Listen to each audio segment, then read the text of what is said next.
Hi everyone, it's Charlie Webster here. Thanks so much for joining us for another episode of My Sporting Mind. We're proudly supported by sportinglife.com, the home of expert analysis and insight for racing, football, golf, and so much more. I'm really excited to welcome Team GB's Taekwondo star, Olympic medalist, and three-time world champion, Bianca Walkden. Bianca, big round of applause. I love it how you clapped as well. You're the only person that's ever clapped with me, so thank you. I clap for myself. So. I know, I love a good clap as well. Bianca, you're somebody that I've followed. I'm a big fan of combat sports, so I've kind of followed your career for quite a long time. How's training been going at the moment? Because I know you've converted your garage. I've been following some of your...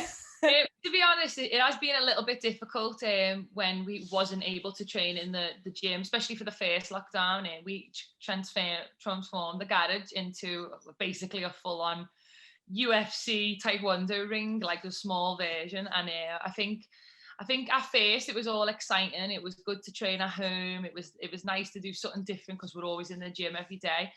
So a little bit more of a different surrounding. But then after a while, it's quite like the coach isn't there, so you don't really have to push that much, or is the Olympics going ahead or anything like that. So them little things come in after, and it's been quite difficult in that way to stay motivated. But I've been so lucky that I could still train. I've still got training partners to train and everything. So I've just been lucky that I've been able to train with Jay Jones, my roommate, double Olympic champion, and my boyfriend was locked down as well, Aaron Cook, and I think like we had the best of a bad situation, so we couldn't complain, but it hasn't been the easiest at times as well. How do you deal with, you've got Jade and you've got Aaron, who you mentioned both of them there. Is it a really great thing because you get that support because you're all the same sport and you can train with each other? But sometimes is it difficult because you're surrounded by Taekwondo all the time and there's not that space? I think in the moment that we're in now, because we're waiting for the Olympics, it's been helpful because we're in it together. So we're on this journey waiting to see what's over the hill to come out. And I think like that's what's been good because we've had support, so we know we're all going through it together. Where I think if it was just us, it'd be easier to go, oh, I don't want to train today because one of us do want to train, so it would just be like, oh, I'll just leave it off. So it's been really good to, I think, without us knowing, to be good together and push each other, like without us even subconsciously knowing that we're doing that. And then I think we never really overstepped the mark of talking about too much Taekwondo. So once training's done and everything, we stop, and then we're friends at the end of the day. So we're good to like, we were lucky enough to just be in lockdown with our friends and like quarantine that way. So I think we've had the best of, like I said before, the best of both worlds, but it's never easy no matter what. Yeah, I can imagine it helps motivate you actually, because even I've been like virtual running with a friend, and if I can't be bothered to go, knowing that they're going and I've said that I'm going to go, I better go. You don't want to let them down, so you think, if it's just me, then it won't be matter. But if it's the others two with you, then you're like, you're letting the side down. So it is, I think definitely if you've got someone with you, it definitely helps. And how have you dealt with the uncertainty and the shifting of goalposts?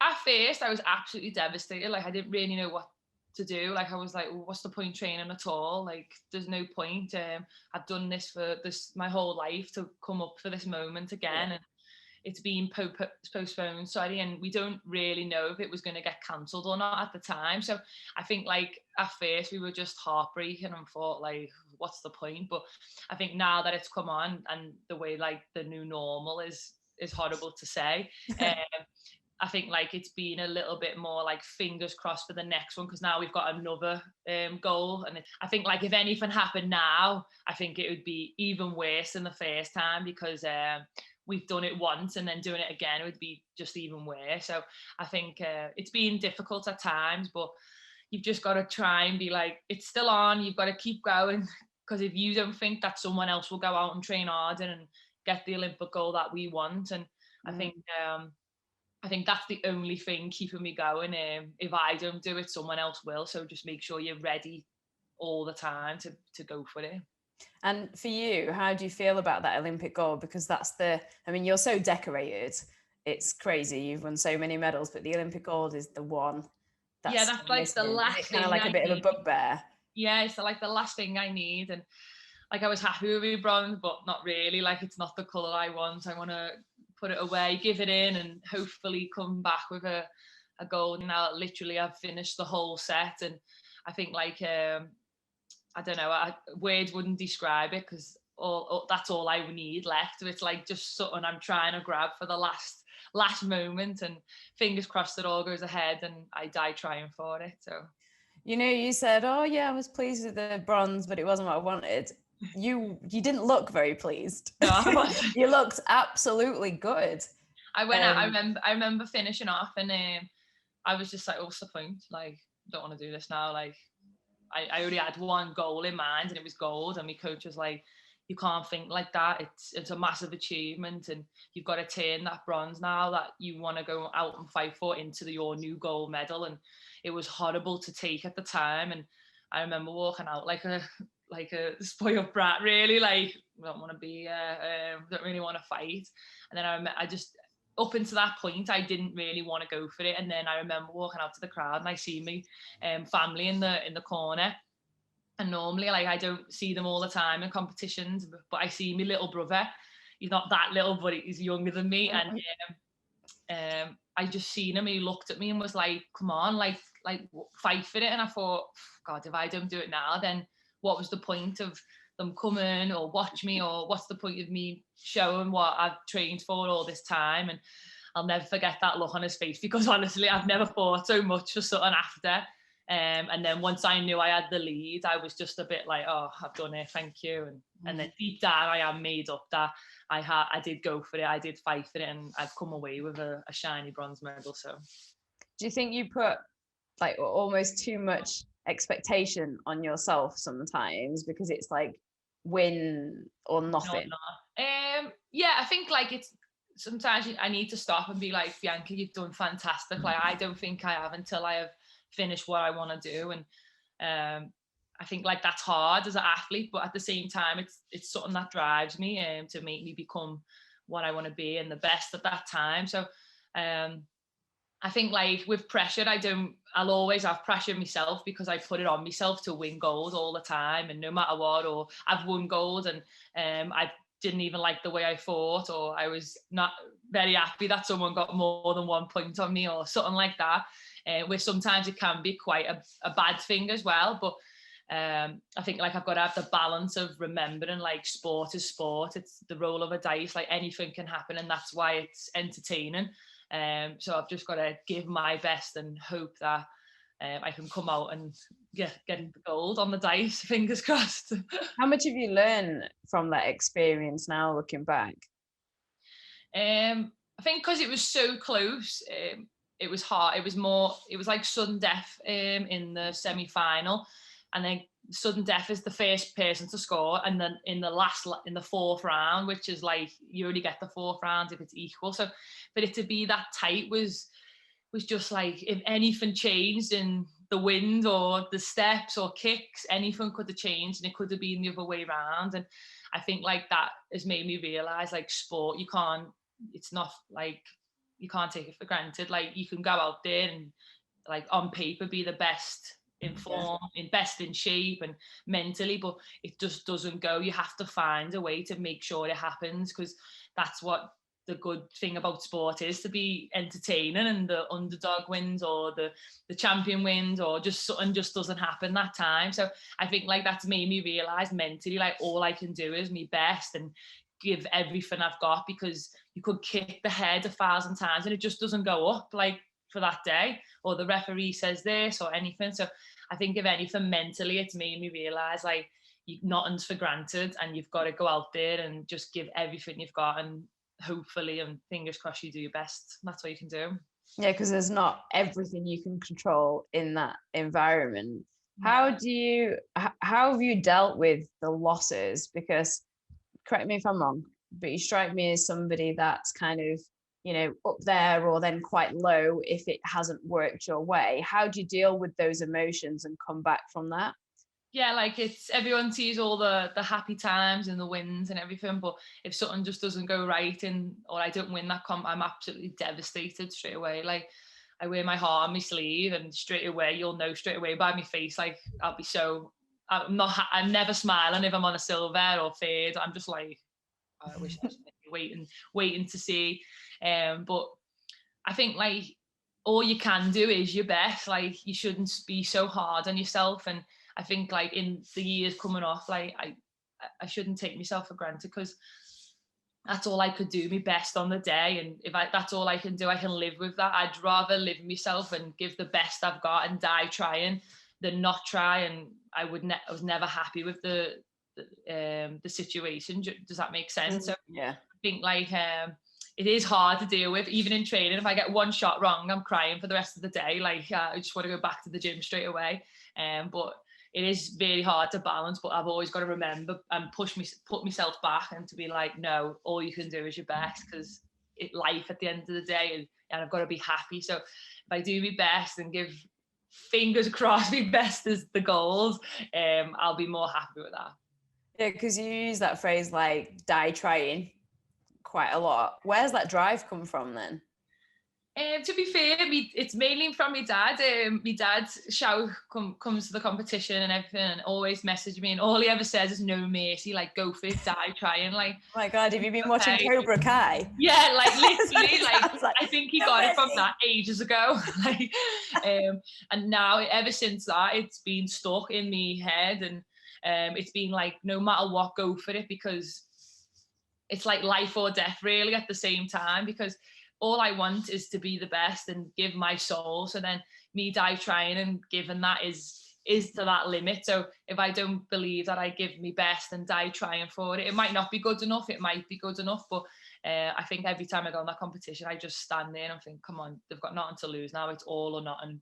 Like, because I want gold or nothing. Like, so it's basically die trying for me. What does confidence mean to you? Confidence to me is believing in yourself. Like, it's not about like walking out with your head like walk the walk, talk the talk or not. And it's about believing in myself and believing in yourself to be what you want to be. You can do whatever you want in life, and I believe that generally. Like, if someone says you can't, ignore them. You give your best and believe in yourself that you can put the hard work and you can do whatever you want. And I think that's true confidence, like in believing in yourself and being confident in what I want to do in my life and myself. And obviously it does come out more with body language or speaking or talking or walking, anything. But deep down, it has to start from inside. You have to truly have confidence in yourself inside to make it shine out through.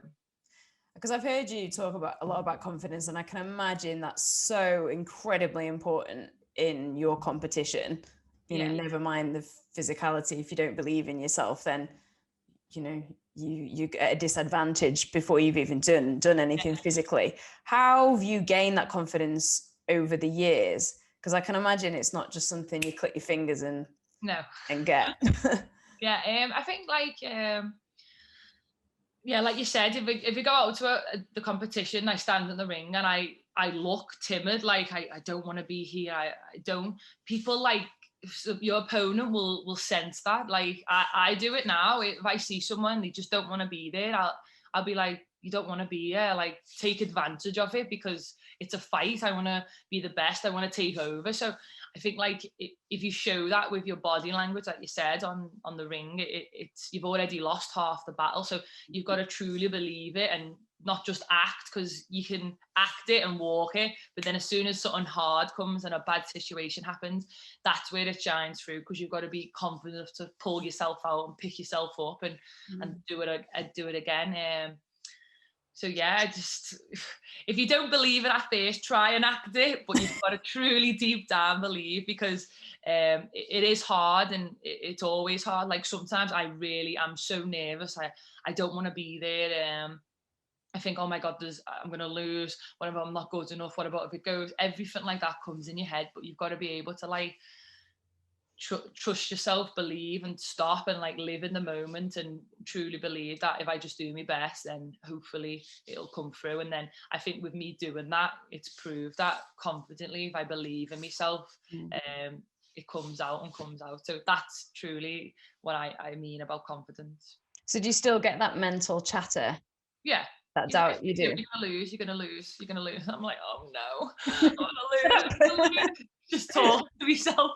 Most of the time they both say I'm gonna lose, and then I'm just like, no, and then I'm like, come on, concentrate. And then all them years of training, all them days and minutes and hours I've done and put in the gym, it's something like switches inside and be like, everything you've done is just give you your best and all you can do, and then hope most of the time it pushes them away, and hopefully I get a better result from that. You said about nerves, that you get nervous. What's that feel like?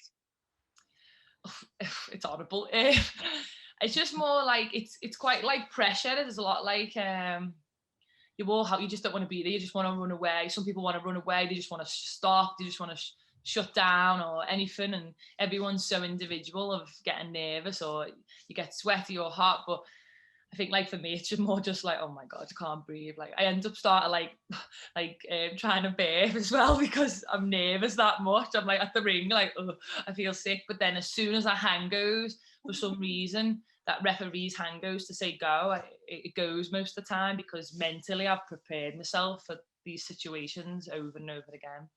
Yeah, do you think it is about preparing yourself, and what makes you not walk away? I mean, I know you've done this for a long time. I'd get shouted at if I walked away. I'd be like, please, can I go? They'd be like, no. That's brilliant. But yeah, it's definitely 50% of it's mental. That famous quote off Bruce Lee, I don't know word for word, but it's the one that fears a man who kicks like 10,000 times one kick instead of 10,000 kicks. It's like you could have one kick, and if you're that confident and in control of yourself about throwing it and believing it, you'd be so dangerous. You've just got to trust yourself, where you could have everything under the sun and fitness, strength, everything, but you're just mentally not there, then it'll come through at the end of the day, and it'll come through in them 6 minutes that we've got to fight. So it does shine through, and I definitely think it's a 50-50 50-50 for mental and physical. So what work do you do on your mental health and your mindset? I'm quite lucky actually. I have a psychologist. I've worked with him quite a long time, since I was young. 15 I was, and then his name's Dr. Steve Peters. He's quite known for like the chimp model. I know exactly who he is. Yeah, the chimp paradox. Yeah, really good. And he's slapped my chimp a few times and helped me. And I think he's just made it more like structured about life, and about like make sure all I can do is my best, living my life, not like letting it take me over or making me be scared or feared. And I think like the more practice I've done, like all the years I have, the just easier it is to control it, and the better it is for me to get like confidence from it. What's the best piece of advice he's given you? Oh, he's got the one.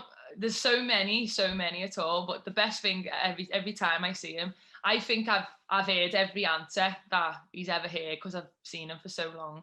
But every time I go there, I try and like come up with something like, yeah, but this could happen. This could happen. Catch him out. And he just, he straight away, he always has a story, and he always puts it into perspective that it comes back to me being the best. And that roll the dice one was from him as well, about sport and everything. And there's too many to pick one. Is there anything that you would advise people at the moment in terms of, that it's challenging, that you can kind of impart from the work you've done in psychology with him and in your game, especially about self-doubt, nerves?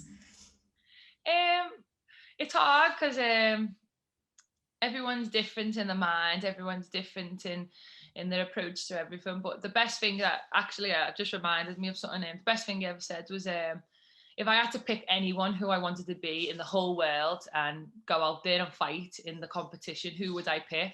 And I said myself. Like I would pick myself because I believe in me. I don't know anyone. I don't want to be anyone else. I want to be me. I want to win with me. So I think like if you've just got to trust yourself and enjoy what you do, because if you don't enjoy it, there's no point doing it anyway. And then just take it day by day, and day by day, second by second, and I think then it'll help. Never look too far ahead. Don't look behind you. You've got to live in the moment and just trust yourself and like love yourself, really. I agree with you in terms of looking too far ahead, especially at the moment. I think that's a really helpful thing because there's so much uncertainty. How are you kind of using that at the moment when you're training for something that's your goal, right? That if that's not there, then then that's kind of like everything that you've done doesn't matter. I think it's like you said, living in the moment's the best thing. With this whole world pandemic, no one would have known anything what was happening now. Everyone had different plans. No one thought they'd be locked up or on a lockdown, everything. So I think like it's just show even more. You've just got to live day by day, like, and enjoy the moments, the little moments, because you just don't know what's going to happen around the corner. Hopefully it all ends up before the summer, but it probably won't. So you can't like look too far ahead and stress yourself out with like getting anxious about what's going to happen or what's going to happen. All you can do is like live in the moment and enjoy each one second by second, and I think that'll make you enjoy it more, and it'll pass quicker because you're enjoying the moment, not just worrying about the future. And how when I've been talking to people during this, especially because it's been with athletes, injury comes up so much, and it's really interesting how different people mentally cope with those stumbling blocks, because I think it's something so many people can to relate to. Even whether you're a professional athlete or not, you come up with something which you think is going to happen, you work towards something, and then something messes it up. I was trying to think of a nice way to put that. And you've been through a couple of quite serious injuries, and I remember just before 2012, you were looking toward 2012, and then you had a terrible injury, and then you actually you competed, went down a weight and everything, to try, because it was only 2 weight classes, right, in 2012, so you had to change weight, and then you actually fought when you were told not to. How do you look back on that? Do you think, oh God, I shouldn't have done that? Or what's the most important thing you've learned from that? Well, if anyone asked me to do it all again, I probably still would have done it all again, because I think in my mind, all I wanted to do was give myself a chance, the smallest chance. It doesn't matter how big or small. In my mind, if there's one little percent that there's a little chance for me and I don't try it, then I'd never live with myself. Like I'd resent it and regret it for the rest of my life. So I think no matter what, I was always going to try.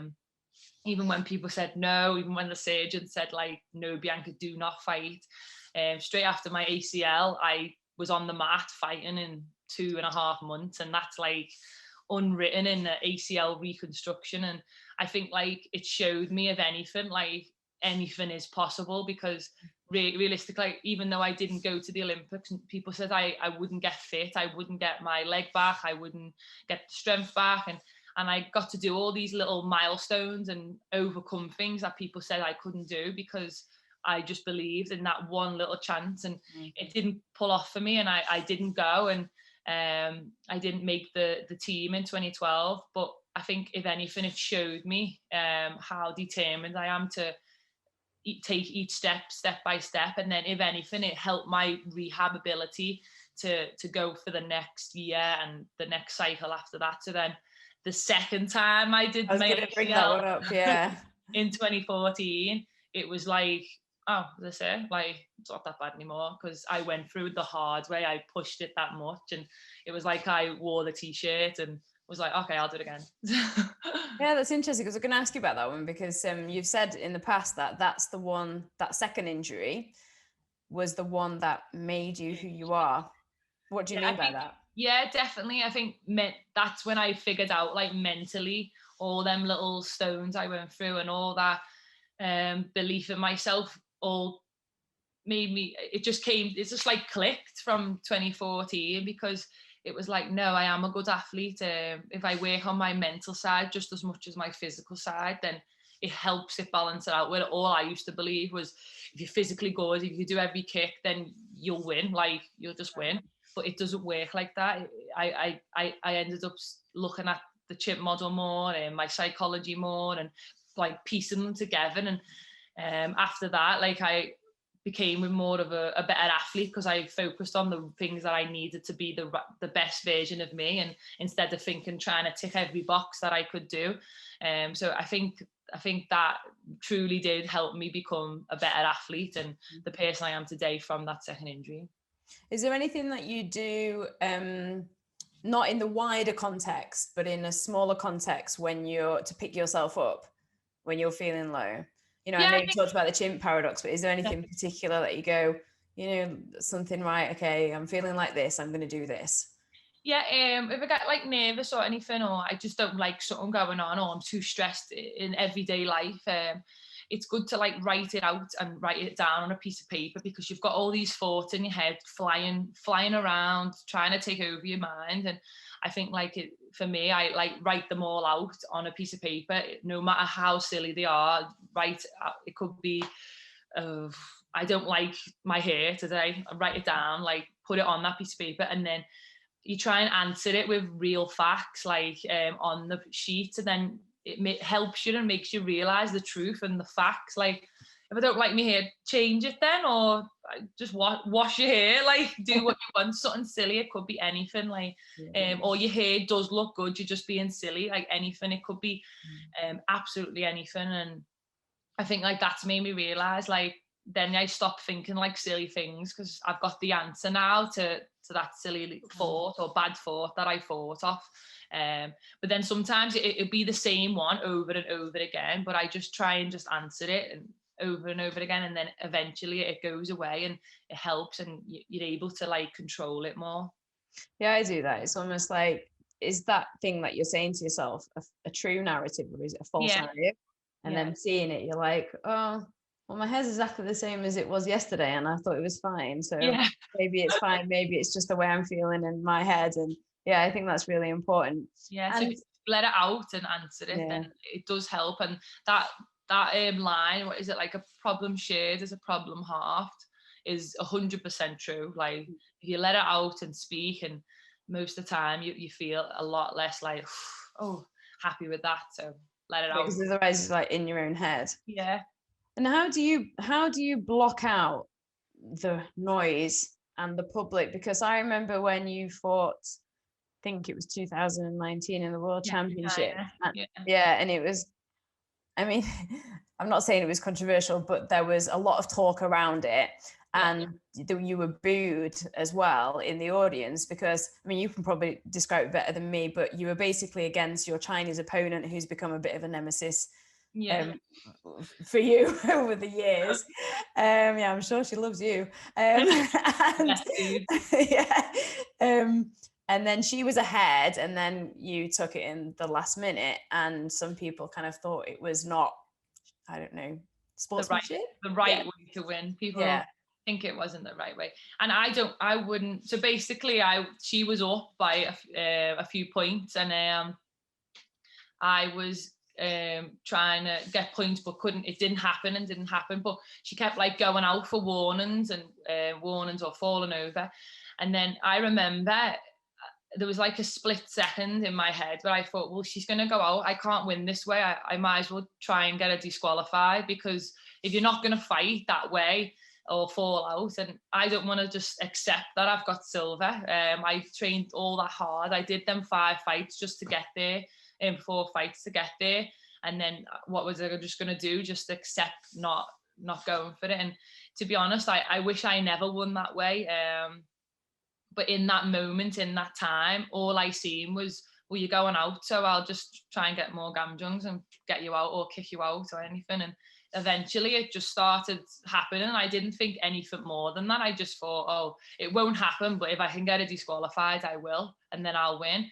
And then it just happened like so quick. I think that's what it was as well. It was so quick that it got disqualified, and it went my way. And there and then I was just that happy that I came from nothing to becoming the champion, of winning, like in which is a valid way to win as well. It's obviously not the best way to win, but it's still a way to win, right? It's a way to win. Like that's the rule book. If you make 10 warnings and 10 ganjongs, then you're out because you're not fighting. So I took full advantage of it, which was, it's not the common etiquette to do that, but if I've trained all that time to be that best and become world champion again, for the first person to come 3-time world champion, I wasn't going to give that away slowly or shortly. And I've always said I'd die trying till the last second, and it came off like that. And I was so happy, but then instantly changed in seconds when you're in that hometown and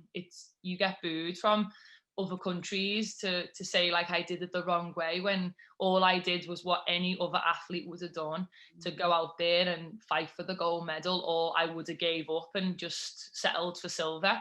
But then at the time it was like I just didn't know what to feel, because I was happy I won, but horrible that I won that way, and horrible that I got booed in the UK in Manchester. And I think after that I just didn't expect like it to be like so big and so big of a story, and it was quite something new that's never really happened in Taekwondo. So to deal with like all the Chinese fans and saying like it was wrong, I was robbed and everything, was quite mentally really hard. And I deep down really truly still don't really like the fact I won that way, and I'll never ever like that gold medal compared to my other two. But looking back, I would do it all again, because I am a fighter and an athlete, and I would give everything to win. So I think like it's hard because it's never sunshine and rainbows. It's no one's ever gonna be perfect, but all I've got to do is the best I can do, and I did that, and it came off quite like ifs and buts. So it's quite hard, but I'm still 3-time world champion. I can't complain. Like, yeah, I know. I was gonna say, I was interested whether it affected you or it played on your mind, because I think no matter how mentally tough you are, it's hard, isn't it, when there's that outside conversation. But like you said, like mentally tough. Like I seem like dead loud and confident. I am most of the time because I'm a happy person.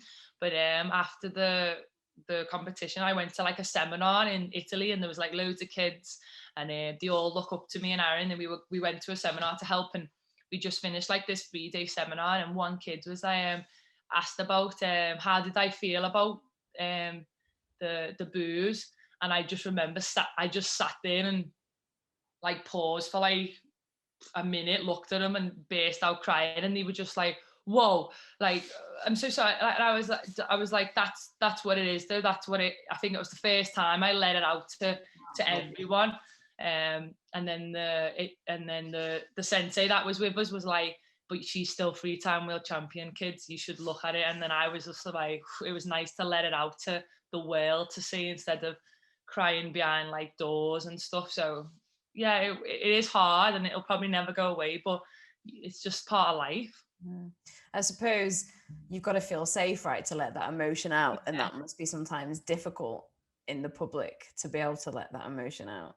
Yeah, because there was never a right or wrong. Like I was dying to go and say something online, but it was like, what's the point? Because it'll just be fighting people to opinions. What's something that's happened? It's not my fault that I disqualified you because you did stuff wrong. It's just I wish, if anything, I won a better way. I wish I won by knockout. I wish I won by some flying sidekick, but I didn't. I took my chance and went after my gold medal. And I think like the way she reacted wasn't the best. She kind of like, for people that don't remember it more. It kind of was like lying on the floor when you were stood on the podium, right? Yeah, so it like played on it more, so then it made it more and escalated and everything. And I just think it was like, at the time, like not right, and I don't think it'll ever be the same. But if I went back, I'd probably still do the whole thing again. So let's look forward then. But it was really. I'll probably see it in the Olympic final anyway. So bring it on. So do you think that'll be you and her? Probably, yeah. There is a lot of good people in that weight, and we'll both have to get through some really good opponents like Serbia, Korea, Mexico, everything like that on the way. But if it's the Olympic final, it'll probably be written. So bring it on. Do you kind of want that? Yeah, I'd love it. I'd absolutely love it. Yeah. Do you visualize what the It'd fight be to win, to go out there and win that way and take that title off her, because she's former Olympic champion. I mean, current Olympic champion. So to go out there and win that on the stage and take it from her would be the one. Do you visualize what that would look like? Is that important to do? Yeah, and I'm like in my mind, I'm like cheering, I'm like, yeah. Like most of the time I see it, but sometimes I do visualize how the fight was going and everything. So we'll see what happens. Well, good luck. Thank you. I can't wait to watch it. I really think that's the case. It's been like absolutely brilliant speaking to you. Oh, you're a massive Liverpool fan as well, aren't you? Yeah, I am. Yeah. All right, we won't mention that. Don't worry, I'm a Sheffield United fan, so oh, are you? Yeah. So let's not talk about football. Thank you so much. It's been great. I know that you're about to teach some young kids, aren't you? Yeah, on an online Zoom. So yeah. What's your just finally before you go, and then before you know, because I know you're about to go and teach the kids. Okay, don't worry, yeah. What would you say to any young person? No matter what you do in life, make sure you enjoy it and be happy, because you've got to do it every day of your life. And no matter how far you want to go, but just give hard work, believe in yourself, and you can achieve absolutely anything. Yes. Thank you very much. Thanks so much, and best of luck. And don't forget to check out our other episodes. I hope you've enjoyed listening to Bianca, and of course our YouTube channel. Loads of great chats for you to enjoy. And remember to visit sportinglive.com. Expert insight, passionate opinion, and in-depth analysis for the sports you love, all for free. Thanks again for listening, and we'll speak again soon. And thank you so much, Bianca. Oh, thanks for having me. It was a pleasure. Thank you. You've got Queen on your thing. You are the Queen. And good luck. Thank you. Thank you.